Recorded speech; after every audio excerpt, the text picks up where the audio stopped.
Good morning, Pastor. Hey, good morning. How are you? Very good, thank you. Hi, everyone. It's been a beautiful day in London City. And guess what? We're just winning on every side. And I hope that you will join us on this winning spirit. I need everybody to relax.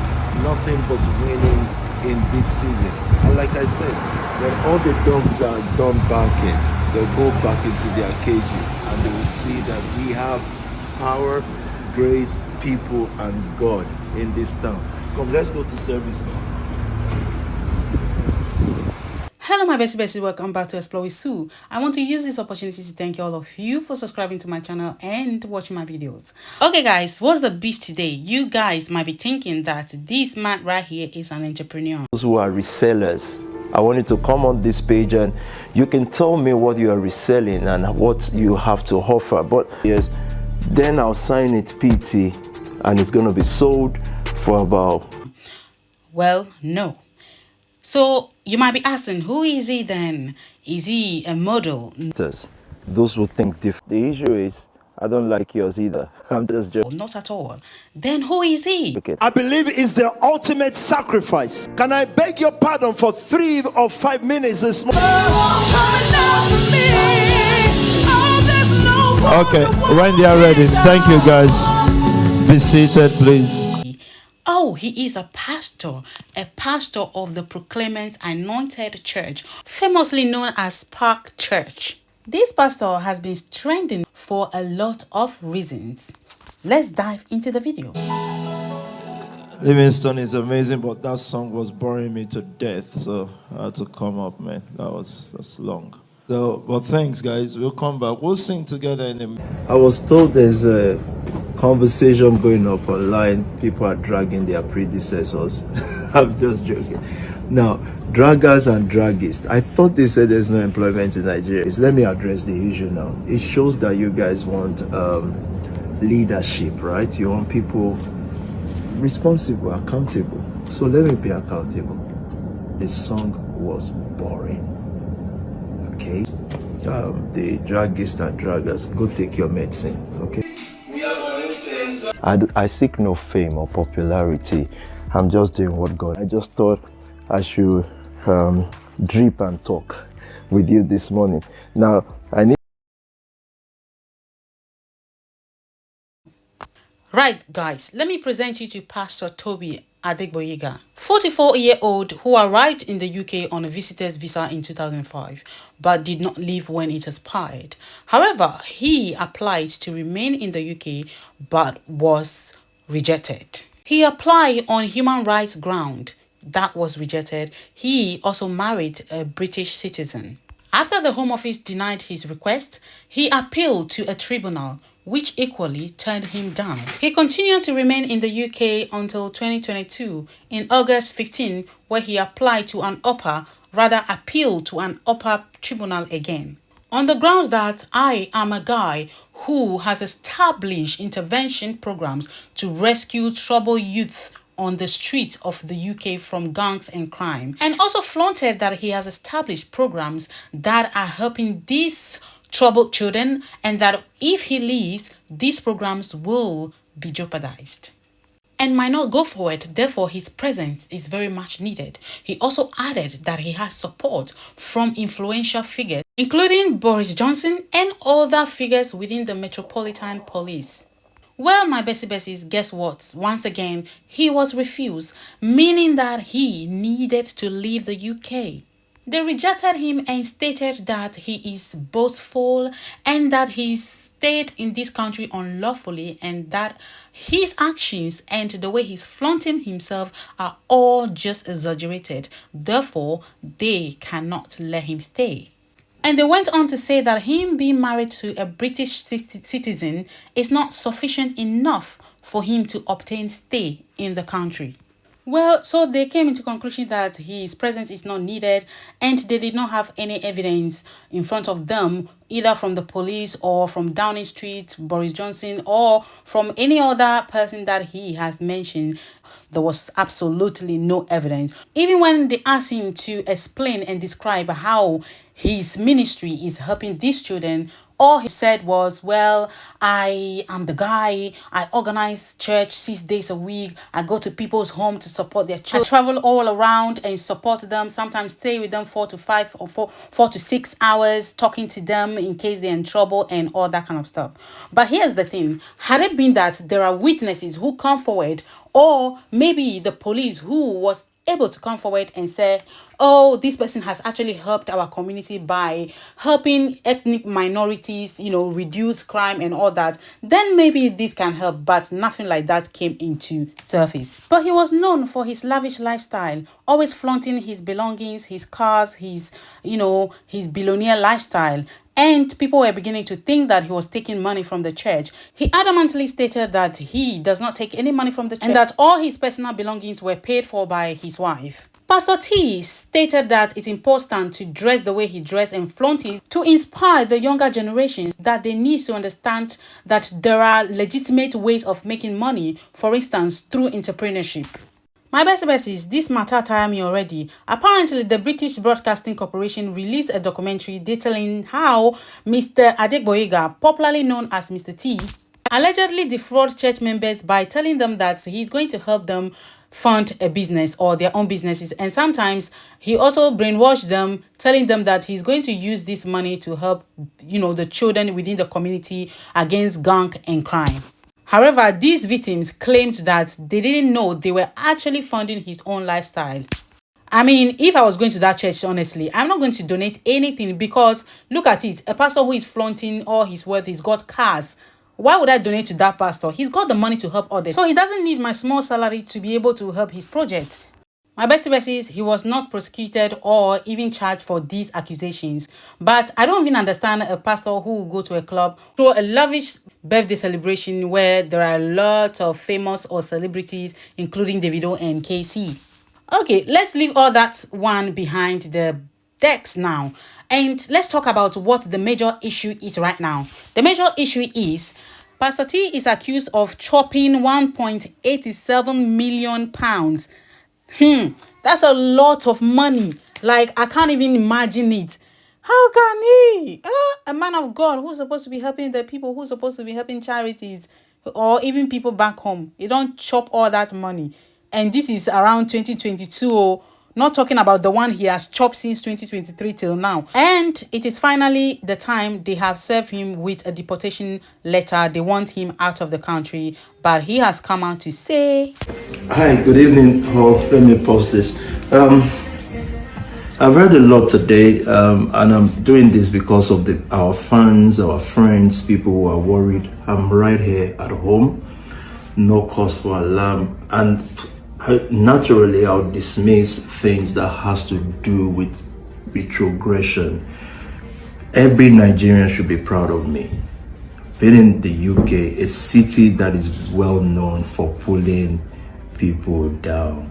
I've survived all sorts. So the matter that they are propagating now is the smallest of matter. In Yoruba, they say, "Toba le ni biko le on darisi abilusi." No, but what I'm trying to say is, no panic. I love London City. It's my city, and nobody can do anything. Of all the people of color you know here, pastors and leaders, have survived everything. Now, let me talk about fraud case. They keep saying this. This is an advanced country. I'm speaking here openly, yeah? After all these years, have you ever heard someone goes to the parliament and make all sort of complaints? Someone from another race and another color. Nothing came out of it.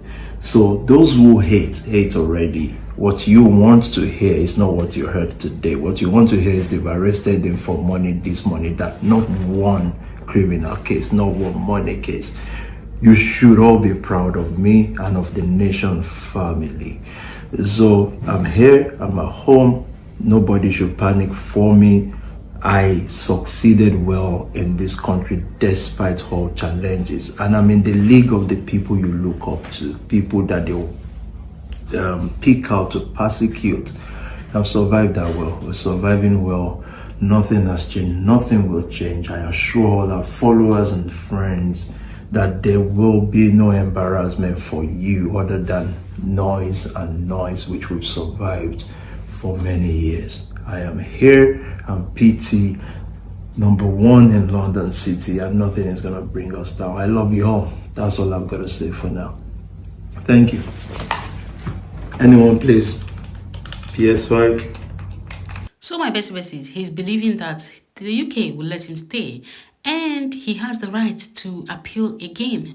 But other things actually came out. Another man accused him of having a sexual relationship with his wife, and the wife now stole all his property and gave them to Pastor TB. Let's listen to this, guys. All right, so as you all know, they say they want to deport Pastor Tobi from the UK over £1.8 million fraud, where they're saying they use in church till they do fraud and some other fraud related. But anyways, I am happy that he wants to be deported, because to be very honest, I get one case when I won't read out now. Now, look at my screen. This thing was sent to me on the 9th of July at exactly 9:45 a.m. So let me quickly read it. It says, "Good morning, very dark man. How are you doing today? My name is Dash. I am a former Dash. I believe you must have heard or come across my story on the internet and national dailies. However, to summarize my story, my estranged wife, Dora, was having extramarital affairs with different men. But worthy of mention is Pastor Tobi. They both conspired and she fled with my 2 luxury cars, G-Wagon and an AMG, documents to all my properties in Lagos, everything I have worked for up until date. My sons were also abducted till now. I have no communication with them. She has been the one on the offensive, and all effort to resolve this issue have been proven abortive. Despite involving the police and DSS, it's like some powerful people connected to Pastor Tobi are hell-bent on destroying me. My life has been threatened, and My besties, I don't know what I go talk anymore. This is and he's only popularly known for his arrogancy, his way of flaunting himself. But I don't know who is advising him, because he thinks all these things are cool. After all the rumors, this is what he had to say. When all the dogs are done barking, they'll go back into their cages. Whoa. Okay, guys, ladies and gents, that was Pastor T for you. That was what he had to say after all the rumors. And I personally believe that as a pastor, it's important to carry yourself in a way that when people see you, they have good things to say about you. They have good vibes. Dressing well, engaging, interacting with others is good thing. It's all right. It's nothing. It hasn't got anything to do with whether he's a pastor or not. And, you know, there's a certain way he should dress according to the norm. No, it doesn't. But it's just the way he goes about his lifestyle. It's quite intentional. It's more of showcasing his wealth rather than trying to preach the word of God. And the accusation of knocking somebody's wife is quite a serious one. So, guys, what are your thoughts in regards to all this?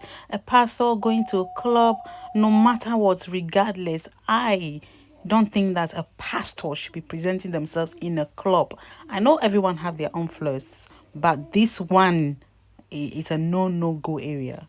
I love your style. Thanks for trying. This is beautiful. In light of the recent immigration tribunal decision, Right. what are your next steps? Are you going to attempt to fight deportation? Well, there is no deportation order, first of all. I need to make that clear. The next step is already done, meaning that there's a case in court already. There is, it's an ongoing issue. You entered the UK on a visitor's visa in 2005. Yeah. And attempted to regularize your status in 2015 or 16 before applying for leave to remain in 2019. Yeah. Some people might ask why you waited so long to try to regularize your status, especially given that you're a high-profile person. Yeah. Because essentially that means that you've been in the UK all this time unlawfully. I was just a regular person, helping people in Peckham, Queens Road, Peckham. Of course, I lost track of time. I came here as a boy, 25-year-old boy then, and you have uncles and family saying, this is sorted, we're doing it, until I realized it's not done. Do you think that you should be allowed to stay in this country, given that you have been here essentially unlawfully for close to 20 years? Well, the court and all the other processes will decide that. If you do lose the case Yeah. and you are removed from the UK, Right. will you move your organisation to Nigeria?